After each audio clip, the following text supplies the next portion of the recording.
Yeah, you got bamboozled 100%. You got the classic bait and switch out of desperation. They needed somebody in the job, and everyone's clearly overworked at this company. They don't have a clear idea how to fix it. So their thought process is, let's just hire people and they'll figure it out. You got bamboozled, no question.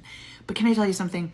Getting bamboozled, getting the bait and switch is a rite of passage in career. You'll never forget this, and it won't happen to you again. And that's because we're going to teach you how to go in and really assess these companies before you take a job, okay? But right now, my friend, you need to start looking for a new job. There's nothing wrong in that. Absolutely not. And this TikTok is for everyone who needs to hear that if you get into a job and it is not what you were told, it is not what you expected, you do not stay. You don't do this outdated thing with, well, you need to stick it out for at least a year, because that's what they're counting on, okay? They're counting on you falling for that. No. We're going to find you a new job. We're going to find you a new job. You're going to start right now. You're going to start looking. You're going to find a bucket list of companies you want to work for. You're going to reach out and you're going to get in touch with them. And when people ask you, gee, you've only been at this job a couple months, why are you leaving? Truthfully, it wasn't what was explained to me in the job description. It wasn't what was explained to me in the interview process. And I know I can't stay here long term, and it's not fair to them to train me when I know I'm not going to stay. So it's better for me to find a new job as quickly as possible. And that's it. You just say that. You don't get negative. You don't get angry. You just state the facts, because that's the facts.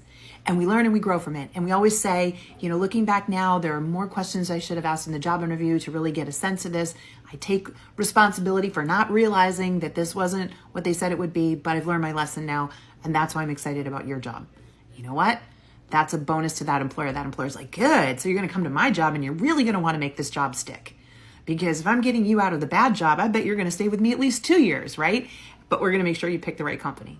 That's how this works, folks. This is us managing our careers, being businesses of one, taking full ownership and working with it. I listened to a podcast today and he said, the greatest things come out of bad things. He said, so often a bad thing like this creates a good thing. Like you're going to get a better job that you're going to say, gee, I probably wouldn't have even applied to that job or gotten that job had I not been put in this crummy situation. Happens all the time in the world of job search. Okay, my friend? So let's find you a new job. Let's move on. No hard feelings. You got bamboozled. You learned. What do they always say? Fool me once, not my fault. Fool me twice, shame on me. Some weird phrase like that. Let's not make this happen again. Let's learn from it and grow. All right. I love you guys. Good luck. Go get them.